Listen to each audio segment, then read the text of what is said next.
여러분 힘들지요. 여러분 지금 밖에 나가서 일하는 것이 참 두렵고 떨리지요. 일이 없어질까 봐 또 떨리기도 하고, 일이 있어도 도와줄 사람들이 없으니까 힘들기도 하고요.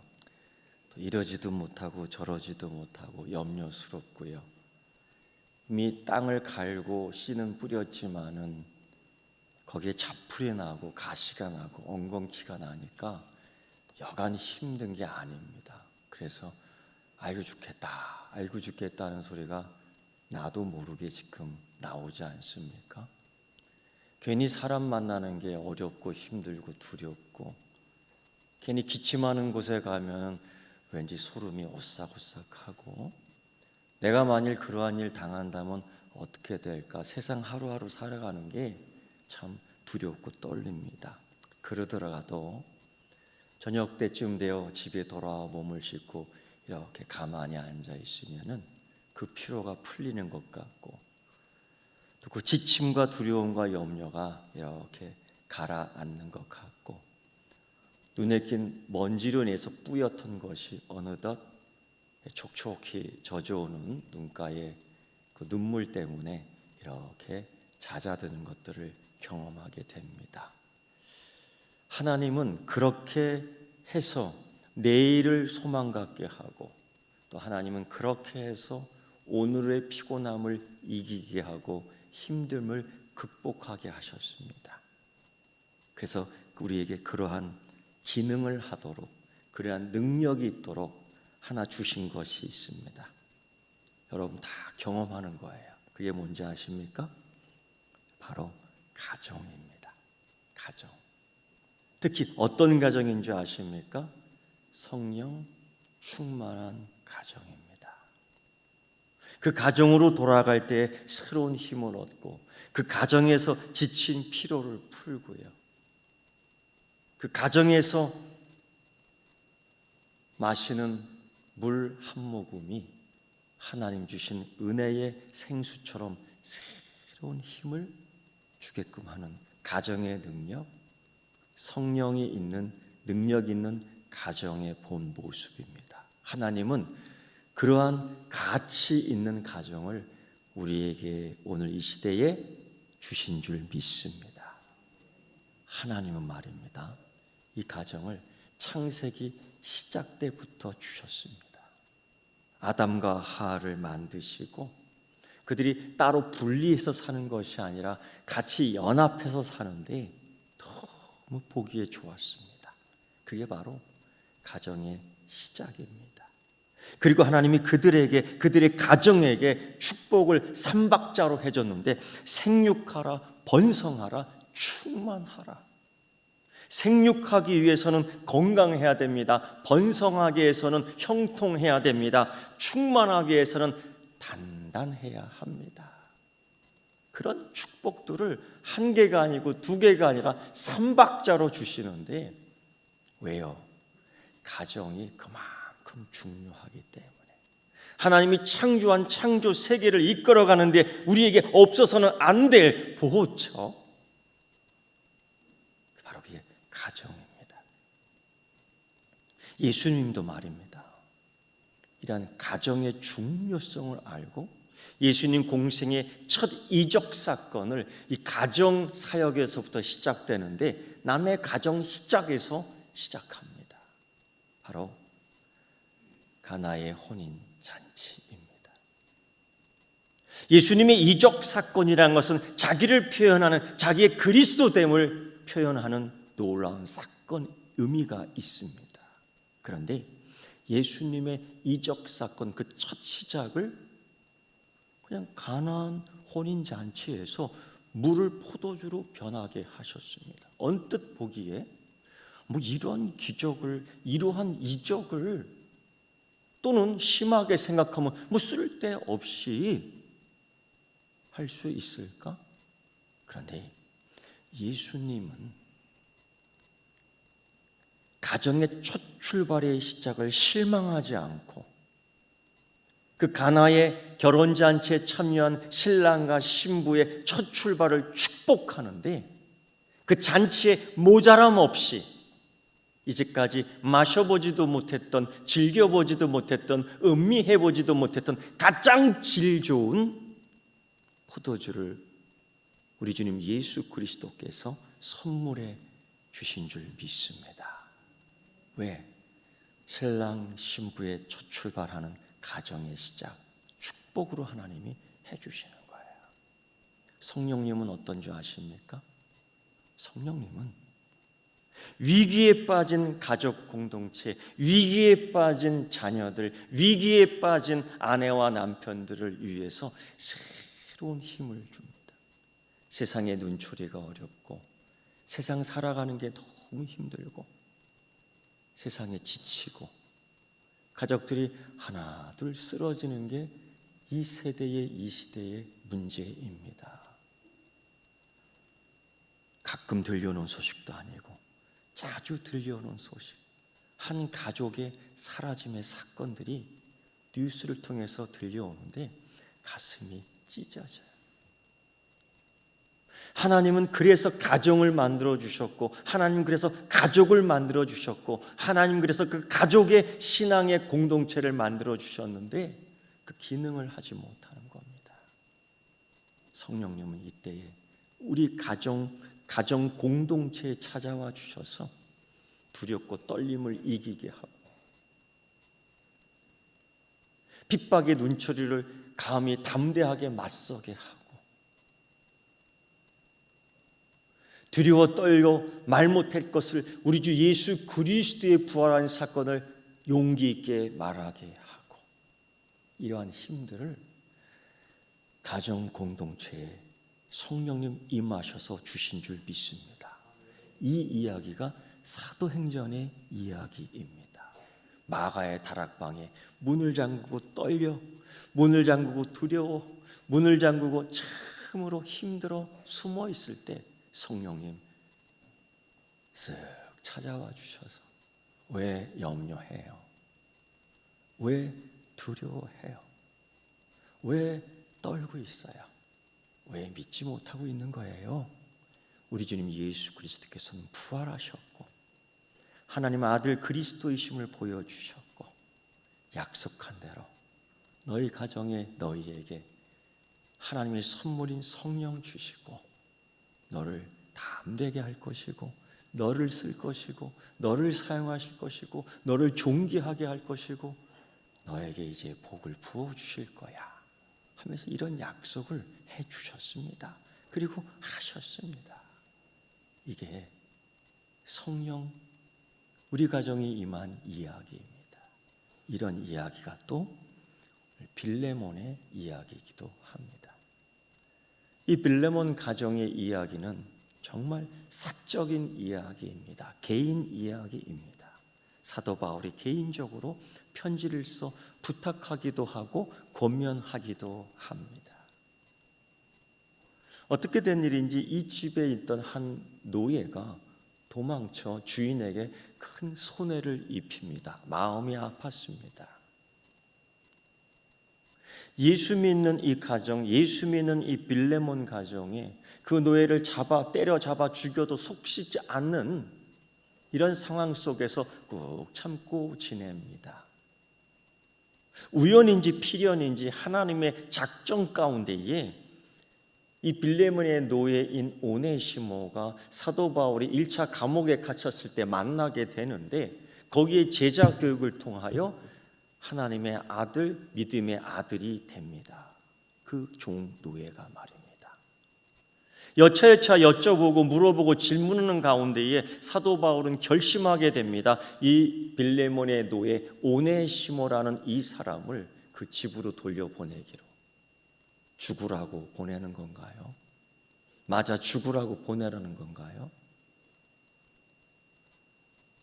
이 빌레몬서에 나와 있는 이 종 오네시모도 위기요, 이 빌레몬 주인에게도 되게 위기입니다.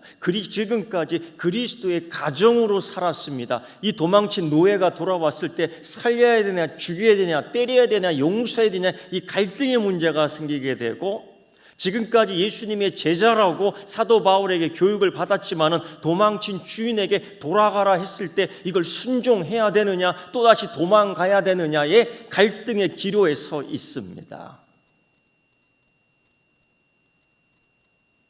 사도 바울은 이 관계에서, 이 상황 속에서 빌레몬에게 편지를 쓰며 두기고를 보내고 이 오네시모를 따라 붙입니다. 그리고 얘기하는 것이죠. 너희 가정은 예수님 잘 믿고 너희 가정은 온 동네에 칭찬이 자자한데 이를 받아들여라. 특히 그를 용서하고 받아들일 때에 노예로, 종으로 받아들이지 말고 형제로 받아주기를 원하노라. 여러분, 말 같지도 않은 청천벽력 같은 편지를 받는데 과연 빌레몬은 어떤 선택을 해야 할까? 바로 그것이 개인 신앙의 문제가 아니요 가정의 문제요 가정 신앙의 문제로 확대되고 있습니다. 여러분, 성경을 읽다 보면은 성경 속에는 가정의 이야기가 너무너무 많이 나옵니다. 예수님의 가정 이야기, 예수님의 조상인 나오미와 룻의 이야기, 보아스의 이야기, 야곱의 이야기, 아브라함의 이야기, 이게 다 가정 속의 이야기입니다. 사도 바울은 어떻습니까? 에베소서, 골로새서, 고린도전서, 디모데전서에 가정의 이야기, 남편의 이야기, 아내의 이야기, 자녀의 이야기를 수없이 이야기합니다. 왜? 그만큼 가정은 하나님께서 우리에게 준 축복의 기능이 있는 곳이기 때문입니다. 여기에서 치유받는 거예요. 여기에서 위로받는 거예요. 여기에서 힘을 얻는 겁니다. 여기에서 용기를 받고 또 내일을 향하여 세상으로 나갈 수 있는 디딤돌 같은 곳이 바로 성령 충만한 가정입니다. 그래서 하나님이 만들어 주신 겁니다. 그리고 성경에서는 이 행복한 가정, 이 성령 충만한 가정, 용기를 주는 가정, 믿음을 주는 가정, 생명을 주는 가정, 축복을 주는 가정이 이야기가 계속 나와요. 에베소서의 말씀을 보면 남편과 아내와 자식에게 얘기하지 않습니까? 아내는 남편에게 순종하고 남편은 아내를 사랑하고 자녀는 부모에게 순종 복종하고 부모는 자녀를 노엽게 하지 말고 권하고 이런 얘기를 다 우리 주님 예수 그리스도 안에서 순종하며 따르라 하고 있습니다. 이걸 여러분 어떻게 맨정신으로 할 수 있어요? 사도 바울은 여기 하나 고로 너의 가정이 너희가 성령 충만함 받아라 라고 말하는 겁니다. 오늘 이 시대에 내 한자가 아니라 이 시대에 저 친구 이웃 혼자가 아니라 우리 가족이 성령 충만한, 그래서 우리 가정이 성령 충만함이 필요한 때인 줄 믿습니다. 행복한 가정, 모든 그리스도인의 가정이 행복한 가정이 되기 위해서 보여주고 오늘 모든 그리스도인의 가정이 성경적 신앙을 전승하는데 가르쳐주고 오늘 모든 그리스도인의 가정이 믿음의 가정 되는데 실천하는 모습으로 보일 수 있는 가정 되기를 축원합니다. 사도행전 10장에 보면은 고넬료 개인도 나오지만은 고넬료 가정이 믿음의 가정이 되는 것을 보여주고 있습니다. 고넬료는 이방인이요 로마의 군인으로 유대인과는 참으로 좋은 관계를 가질 수 없는 직업, 좋은 관계를 가질 수 없는 관계, 사회적 모든 위치가 그렇습니다. 그런데 고넬료는 유대인을 잘 섬겼습니다. 자기의 권력으로, 자기의 재력으로, 자기의 능력으로 타인을 학대하는 게 아니라 그들을 사랑하고 그들을 위하고 그들을 보호하고 그들을 관리하고 그들을 먹이고 그들을 입히고 그들을 신기고 그들을 높여주고. 그런데 그가 그렇게 자연스럽게 성품이 그랬던 것이 아니라 예수 그리스도의 믿음을 이미 갖고 있었던 고넬료와 그 가정이 그 사회 속에서, 그 동네 속에서 그렇게 할 때에 칭찬이 자자했습니다. 그런데 하나님이 그걸 아시고 베드로를 파견합니다. 베드로의 파견은 확인시키기 위함이에요. 증명하기 위함이었습니다. 이것 또한 하나님의 축복이었죠. 온 초대교회 그리스도인들에게 이와 같은 가정을 확인하고 증명하기 위한 하나의 작업이었습니다. 그때 베드로가 성령의 감동이 되어 이런 사람에게, 이러한 가정에게 세례를 베품을 누가 막으리요? 그 가족에게 세례를 베풀고 고넬료도 그 아내도 그 자식들도 그리고 주변에 있는 그의 노예들도 다 세례받고 예수 그리스도를 믿는 성령 가정 공동체가 됩니다. 성령 가정 공동체. 이게 사도행전의 초대교회 가족 공동체에서 성령을 받고 또 이방인 가족 공동체가 성령과 세례를 받아 확증하고 퍼져나가는, 그래서 그것이 가정의 선교의 발판 기준이 되는 놀라운 역사들을 보여주는데, 하나님의 축복된 가정, 성령 충만한 가정입니다. 그런 가정이 우리 서귀포에 온 가정 되기를 축원합니다. 오늘 빌레몬 가정의 이야기가 그겁니다. 1세기 사회적 환경 속에서 어떻게 도망간 노예를 용서할 수 있을까? 어떻게 도망간 노예를 형제로 가족으로 삼을 수 있을까?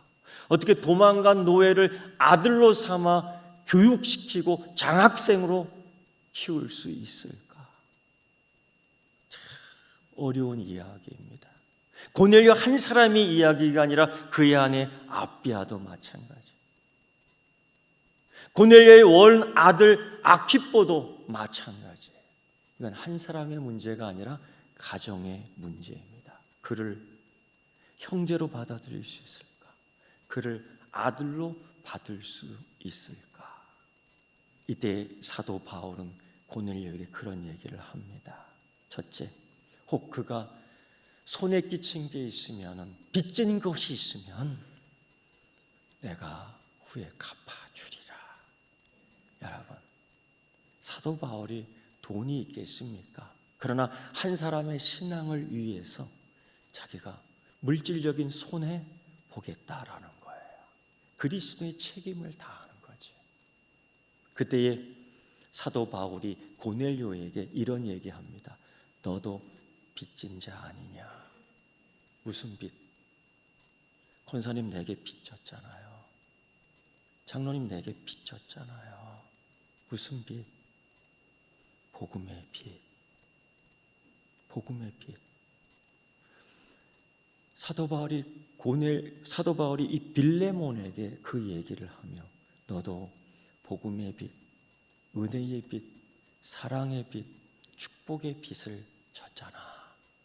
이때 이 빚 갚는 자로, 빚 갚는 믿음, 빚 갚는 신앙, 이것으로 그 오네시모에게 베풀어주면 어떨까? 그 얘기를 하는 겁니다. 그때에 이 빌레몬이 이 오네시모를 포용해요. 이 오네시모를 수용합니다. 단순히 용서가 아니라 가족으로, 단순히 노예로 다시 받는 것이 아니라 형제로, 이미 자기에게 아키뽀라는 아들이 있지만은 또 다른 아들 하나를 두며 똑같이 신앙으로 양육합니다. 그래서 아키뽀는 골로새 교회의 지도자로, 그리고 오네시모는 에베소 지역의 지도자로 이 가정에서 쫙 자라납니다. 할렐루야. 여러분, 이게 우연일까요? 자동일까요?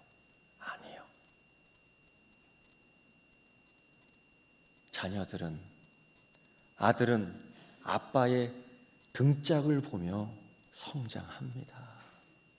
딸들은 엄마의 앞치마를 보고 자라납니다. 배우는 겁니다. 신앙. 가정에서 배우는 신앙의 가치가 85% 이상 있습니다.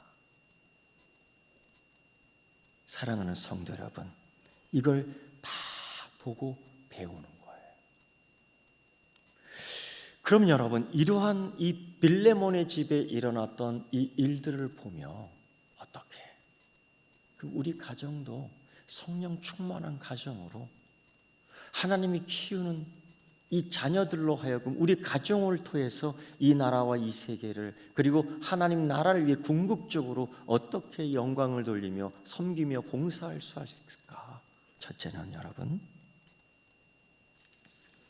이 가정이 제일 먼저 하나님 앞에서의 가치를 찾아야 됩니다. 그래서 이 빌레몬 가정처럼 십자가의 복음이 충만한 가정이 되어야 합니다. 그 가치의 출발이 거기에 있는 거예요. 물론 명문대학도 가야 됩니다. 물론 좋은 직장도 찾아야 됩니다. 물론 모습도 참 아름답게 꾸며야 됩니다. 그러나 근본적으로 우리 그리스도인의 가정의 가치가 여기서 나오는 것이 아니고, 우리 그리스도인의 가정이 여기서 자랑 삼아 나오는 것이 아니라, 우리의 가치는, 우리의 자랑은 유대인이 꺼리고 헬라인이 미련하게 여길지라도 우리의 진정한 가치는 우리 주님 예수 그리스도의 십자가 가치에 있는 줄 믿습니다. 이 십자가는 둘로 갇힌, 이 십자가는 둘로 나눠진 걸 하나로 만들어 우리 하나님을 아버지라 말할 수 있게끔 만들어 놓은 것입니다. 그래서 노예지만은, 주인이지만은 하나의 형제가 되는 거예요. 갈라진 남자와 여자지만은 하나됨의 사랑을 이룰 수 있는 부인과 남편이 되는 거예요. 아빠와 아들, 딸과 어미의 갈등을 화해하고 화목하게 하는 것이 성령 있는 가정의 능력인 줄 믿습니다. 여러분, 마귀는 그렇게 못하잖아요. 안 하지 않습니까? 마귀의 이름이 헬라어로 이렇게 부르다 보면 디아볼로스라고 이야기합니다. 그 의미는 쪼개는 자예요. 찢어버리는 자입니다. 목회자와 성도의 관계를 찢으려고 하고요, 장로님과 성도의 관계를 찢으려고 그러고요, 남편과 아내의 관계를 찢으려고 그러고요, 부모와 자녀의 관계를 찢으려고 그러고요, 그리스도의 가정이 세상에 나가서 관계없도록 찢어버리려고 하고요. 이게 사단의 괴략입니다. 그런데 하나님은 우리가 이런 모든 것에서 하나 되기, 그 가정에서 용서를 배우고, 그 가정에서 화목을 배우고, 그 가정에서 사랑을 배우고, 그 가정에서 위로를 배우고, 그 가정에서 기쁨을 배우고, 그 가정에서 격려를 배우고, 그 가정에서 감사를 배우고, 그 가치가 그 가정에 있습니다. 이게 성령 충만한 가정에 갖고 있는 본질적인 가치인 줄 믿습니다. 사랑하는 성도 여러분, 우리의 가정이 이 빌레몬의 가치처럼 그 가치를 중히 여기는 가정 되기를 축원합니다. 두 번째는요, 이 빌레몬의 가정은 하나님에게 사랑받고 이웃에게 칭찬받는 가정입니다. 빌레몬서 1장 4절부터 6절 보면 사도 바울은 그래요. 내가 하나님께 감사하고 기도할 때에 너를 말하면, 중보 기도하는 거예요. 하나님, 이 빌레몬 가정을 지켜주세요. 아키포, 아비야, 복음의 일꾼들, 동역자들입니다. 그들의 일생이 잘 되길 원하고, 그들의 기업이 번성하길 원하고, 그들이 강건하게 하나님 나라 올 때까지 충성되기를 원합니다. 그들이 믿음 충만하길 원하고, 그들이 성령 충만하길 원하고, 그들이 사랑 충만하길 원합니다. 이런 중보 기도할 때에 들려오는 기쁜 소식이 있었습니다. 그 동네 모든 사람들이 그를 향하여 존귀히 여기며 박수 쳐주는 거예요. 아브라함이 그 동네에서 존귀함 받고, 이삭이 그 동네에서 존귀함 받고, 야곱이 그 동네에서 사랑받고, 요셉이 이방 땅에서 높은 권위의 자리에 앉는 것처럼 모든 사람들이 우러러 봤던 겁니다. 그 능력이 어디서 오는 거예요? 그 자취가 어디에서 오는 거예요? 그 자리가 어디로부터 오는 거예요? 하나님 믿는 신앙 안에서 비롯된 것인 줄 믿습니다. 그걸 사도 바울이 기뻐했던 겁니다. 자랑 삼았던 것입니다. 그런 가정에 부탁하는 거죠. 빌레몬, 오네시모를 받아줘. 오네시모를 받아줘. 그러면서 그 부인에게도 이야기합니다. 그 아들에게도 이렇게 얘기합니다. 자매 아비야, 믿음에 함께된 병사 아키포. 이것은 단순히 부르는 칭호가 아니라 그 초대교회 그리스도인 동역자, 함께하는 일된 성령으로 하나된 일꾼들을 부를 때 부르는 다 용어들입니다. 이 가정이 이렇게 믿음으로 하나 되어 이루고 있는 것을 사도 바울이 알았고 하나님이 기뻐했고, 노예를 아들로, 노예를 형제로 받아들이는 사회적 대변혁을 일으키고 새로운 환경을 만들어주는 성령의 창조적 은혜를 이 가정이 갖고 있었습니다. 그것이 동네에 쫙 퍼지는 거예요. 얼마나 감사한지. 그런 가정, 그런 가족 구성인 되길 바라고요. 그런 남편 되기를 바라고요. 그런 아내 되기를 바라고요. 그런 자녀 되기를 바랍니다. 그래서 아키포는 골로새 지역의 지도자가 되고, 그래서 오네시모는 에베소 지역의 지도자가 되는 거예요. 자기 아들만 잘 되라고 키웠던 게 아니에요. 노예 아들도 노예 형제도 잘 되라고 장학금을 지원해 준 거예요. 자기 아들만 좋은 신발, 좋은 옷 입힌 게 아니에요.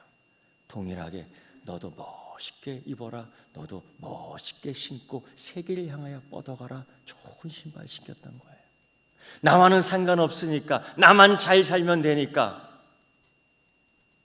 여러분, 그 정신은 그리스도의 정신이 아닙니다. 우리는 다 남들로부터 빚진 자예요. 나도 여러분에게 빚졌지요. 목회자는 교회 성도 여러분의 사랑을 먹고 사는 사람. 여러분도 나한테 빚졌어요. 목회자의 중보 기도를 받고 살아가는 성도인 줄 믿습니다. 아멘을 잘 안 한다. 다시 아멘. 다 축복의 소리예요. 축복 받을 만한 그릇인 줄 믿습니다. 여러분, 이 고넬료 가정이 그 역할을 잘해요. 아비야, 아키포, 얼마나 사랑스러운 가족의 구성원이지요. 세 번째, 빌레몬의 가정은 자녀들을 믿음으로 양육 잘했습니다. 여러분, 가정교육은, 신앙교육은 책상에 앉아서 하는 게 아니지 않습니까? 아들은 아빠의 등짝을 보고 배우고, 딸은 엄마의 앞치마를 보고 배운다고 그랬어요. 아빠가 그 노예를 받아들이는데 나의 형제로 받아들여요. 사회 지탄이 얼마나 많을까, 사회 조롱거리가 얼마나 될까. 그런데 그 아빠는 그 아들을 불러내고 교육합니다. 너의 형제로, 너의 형제야. 앞으로 예수 그리스도 믿는 공동체, 예수 그리스도를 믿는 우리 집이 이들과 함께 걸어 나간다. 교육을 시켜요. 그 어머니요, 그 아내는 새로운 아들, 새로운 형제와 자매를 보며 음식을 만듭니다. 네가 먹는 음식 너도 먹고, 너도 먹는 음식 우리 아들도 먹이고, 동일하게 똑같이 공평하게. 우리 아들이 아니니까, 우리 딸이 아니니까 어떻게든 나는 상관없어, 이런 생각이 아니고, 이 세상에서 어려움 당하는 청년, 이 세상에서 어려움 당하는 청소년이 있다면 우리는 빚진 자의 모습으로 우리 자녀에게, 우리 아들에게, 우리 딸에게 해주는 것만큼 해줄 수 있는 착한 성령받은 그리스도의 가정 되기를 축원합니다. 상관없으니까, 필요 없으니까. 아니요, 그게 아니에요. 그들을 함께 키워갈 수 있는 믿음의 또 다른 부모, 믿음의 또 다른 자녀 삼기를 축원합니다. 그래서 그 부모의 신앙을 따라 이 아키포가 자라나가는 겁니다. 말씀을 준비하면서 그 한 가정의 자녀를 저는 잊을 수 없습니다. 30년 전 일이죠. 제가 30대 중반에 목사로서의 일을 쭉 하면서 신방을 하게 되는데, 어느 나이든 권사 한 분이 오셔서, 목사님, 우리 아들 며느리가 저기서 장사를 하는데 신방 한번 가주세요.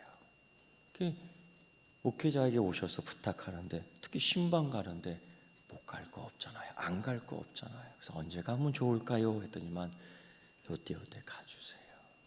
그런데 목사님, 제가 그때 그 자리에 없을 것 같습니다. 뭐 이유가 있겠지요. 그래서 그 자녀를 딱 2번 봤습니다. 2번 봤어요. 그래서 주소를 받아들고 찾아가는데 식당이더라고. 관광 가기 위해서 음식을 만들고 그 옆에 또 물건을 좀 놔둬서 팔고 있는데, 그래서 예배를 드립니다. 근데 지금도 잊혀지지 않는 그 노모 권사님의 아들, 그 노모 권사님의 며느리의 말이 잊혀지지 않아요. 예배를 드리며 마친 뒤 식사를 하는데 그 아들이 이런 얘기를 하더라고요. 어머니의 목사님이 나의 목사님입니다. 딱 2번 봤는데 그분이 그런 얘기를 하더라고요. 내가 그때 30대 중반이고 그분은 나보다 조금 나이가 한 4-5살 많았던 것 같아요. 그래서 내가 이렇게 보면서 아주 충격적인 감동을 받았어요. 그때 결심했습니다. 나도 그렇게 써먹어야지. 그래서 우리 어머니 교회에 가면은 우리 어머니의 목사님이 계셔. 그 어머니의 목사님은 나의 목사님입니다 라고 제가 고백합니다. 그래서 밥을 다 먹고 이제 나오는데 그 며느리가 저를 잠깐 또 초대하는 거예요. 자기 장사의 터전, 가게 터전에 딱 가더니만, 목사님께 하나 선물을 해드리고 싶은데 여기서 한번 골라보십시오. 뭘 골라야 될지 잘 모르고 그냥 우연찮게, 제가 그때 조금 더 공부를 하고 싶어서 공부하는 중인데 책가방이 필요했어요. 근데 그런 게 있더라고 거기에 또. 그래서 거기 앞에 가서 그냥 머뭇거리는, 근데 그 며느님이 하시는 말씀이, 목사님이 여기 주인이십니다. 아, 그래? 그래서 정말 그냥 고르고 싶은 거 하나 이렇게 탁 골랐어요. 가방입니다. 그게 진짜 가죽인지 가짜 가죽인지는 지금도 모르겠어요. 근데 아마 진짜 같아요. 근데 그 며느리 하시는 말씀이, 내가 탁 고르는데, 목사님 정말 좋은 걸 골랐습니다. 목사님 스타일에 딱 맞는 겁니다. 목사님이 이 가방을 들 때 스타일이 더 돋보입니다. 이분 장사를 너무 잘하셔. 근데 그때의 제 마음의 감동이 있었어요. 지금도 잊지를 못하겠습니다. 그리고 30년 된 가방이지만은 그걸 이렇게 볼 때마다 그 권사님이 생각나고 그 아드님이 생각나고 그 며느님이 생각이 나요. 요란 떨지 않았고 조용했지만은 그 예수 믿는 가정 속에서 자녀들이 신앙의 가치를 가지고 자라는 것을 제가 톡톡히 봤거든요. 아, 성령이 충만한 가정이구나. 여러분, 빌레몬의 가정 바로 그겁니다. 입으로만 믿는 가정이 아니라 자신의 삶을 통하여 모든 동네의 인간관계 속에서 평안과 기쁨과 위로를 주는 가정, 이 가정의 능력이 성령 충만한 가정에서 나오는 겁니다. 여러분, 실습하십시오. 여러분, 실천하십시오. 5월은 가정의 달이라고 합니다. 교회력을 보면은 어린이 주일, 어버이 주일, 스승의 날, 이런 것들이 다 나와. 이 5월 가정의 달 마지막 주 성령 강림 주일입니다. 이거 뭔가 좀 뚱딴지 같습니다. 뭔가 이어지는 면이 없는 것 같기도 하고요. 근데 여러분 생각해 보세요. 가정의 달 제일 마지막 정리하며 완료해야 될 때에 성령 강림 주일이라는 거예요. 그 의미는 우리 가정의 살길, 우리 가정의 평안, 우리 가정의 평탄, 우리 가정의 축복은 성령님과 함께 해야 된다는 겁니다. 오늘 이 성령 강림 주일, 이 가정의 달 마지막 주에 빌레몬의 가정을 기억하고 내가 빚진 자였구나, 내가 빚이 있구나, 이걸 갚을 때에 동네에서 이웃에게, 들은 내가 돌봐야 할 사람에게, 내가 교회에서 관계 속에서 갚아나가 하나님께 축복받는 성령 받는 가정 되기를 축원합니다. 기도하겠습니다. 하나님 아버지, 성령님이 우리 집에 계심을 감사합니다. 여기에 좋은 의자 하나 내드립니다. 성령님 앉으십시오. 여기에 좋은 방석 하나 깔아드립니다. 성령님 앉으십시오. 성령님을 우리 가정에 초대하며 말씀하시옵소서. 성령 안에서 행하는 가정 되기를 원합니다.